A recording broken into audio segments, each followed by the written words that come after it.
everyone and welcome back to Lucky Loaders 15, where I'll be giving you 3 selections for tomorrow's horse racing action. Now before I get into them, I quickly just want to say that this will be my last video for 2021. I'm going to be busy for the next few days and I just won't have time to record a video. So I'll probably be next on the YouTube channel after tonight's video, probably towards the early part of next week, but I'll keep you posted on my Twitter feed.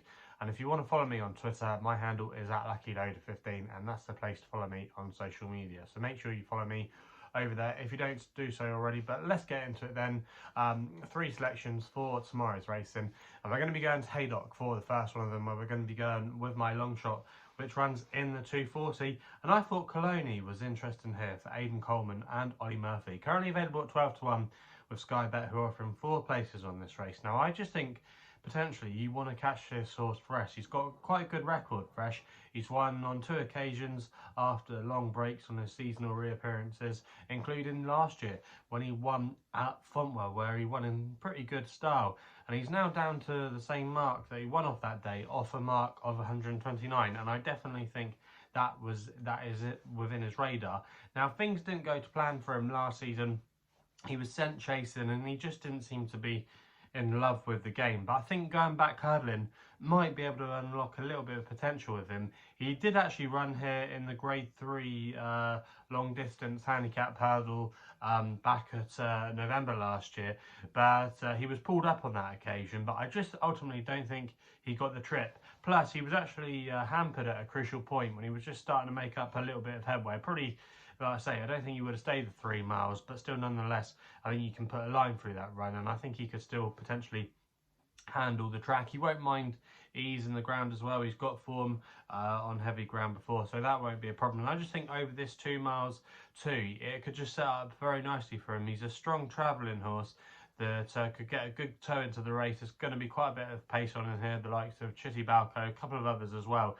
And I could just see him there cruising, and it depends on what he can find at the end of the day if he travels like he did last time when he won at Fontwell. So I do think here at 12-1, he's slightly been underestimated. Ollie Murphy's team haven't maybe been in the best of form over the last couple of weeks, but they have had a couple of winners and some of their horses have been hitting the frame. So I just think at 12-1 tomorrow, this horse, he's been a little bit overlooked in the market, and for me, he's going to be my long shot of the day. So yeah, that's Colloney in the 240 at Haydock.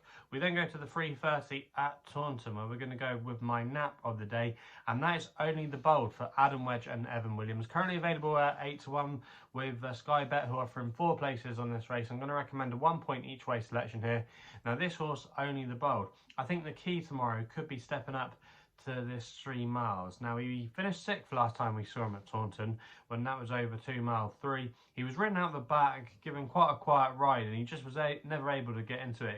He was given far too much rope there by Adam Wedge to go and do the business. But I just wonder if Evan Williams didn't think necessarily that was going to be the day, and he's now down to a mark of 121, which I think's not a bad mark for him. It's the same rating that he won off when he won a novice company at Southall last season, so I don't think that would be an issue. I think the ground will be fine as well, but like I say, I just think this step up and trip tomorrow to 3 miles could really suit him, because if you go back through his form, he actually won a point to point a couple of years ago. He beat a horse of Van Hamilton's called Tommy's Oscar, who I put up a few times when he was going through the handicap ranks last season, and he subsequently keeps improving. He's now rated 150, so he's now 29. There's now £29 between them on ratings, and you think if Only the Bold is anywhere near his full potential, a mark of 121 should definitely be within his radar. I don't think the horses at the top of the market, I don't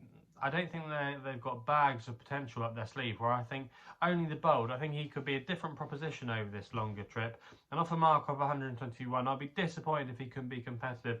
I could see him there sitting at the back tomorrow and being played late, travelling strongly into the race, and Adam Wedge pushing the button at the right time, and him going to be able to get the job done. So he's going to be my nap of the day in the 330 Taunton. We then go to the next best for the all-weather action at Wolverhampton for the evening in the 7 o'clock, and I thought Porfin here for Grace McEntee, claiming 5, riding for her dad Phil, could be the way to play. Currently available at 5-2 with the majority of firms. I'm going to recommend the 1 point win bet here. Now this horse has been in a good bit of form the last couple of starts, but I just thought he lacked a little bit of toe when he ran over 5 furlongs a few days ago.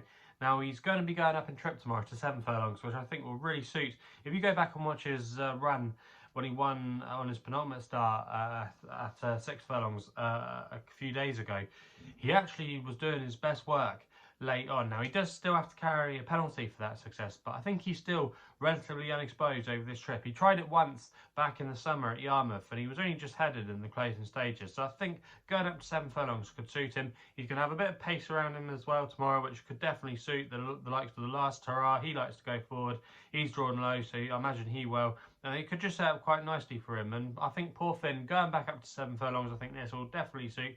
Phil McEntee's team are in pretty decent nick, and I just thought 5-2 here. This didn't look a particularly strong race, and I just think returning to this longer trip could bring about around a little bit more improvement. So that's why he's going to be my next best of the day in the 7 o'clock at Wolverhampton. So they're the selections for tomorrow's racing. Let me know in the comments box below what you're going to be backing tomorrow. If you're still enjoying these videos as well, remember to hit the thumbs up button and subscribe here to my YouTube channel at LuckyLoaders15. If you want to follow me on Twitter, like I said at the beginning of the show, remember to follow me where my handle is at LuckyLoader15. And if you want to find out a little bit more about myself, my website is www.chrisloaderracing.co.uk. So please gamble responsibly. Hopefully we can have some winners for you tomorrow, and we'll be seeing you soon.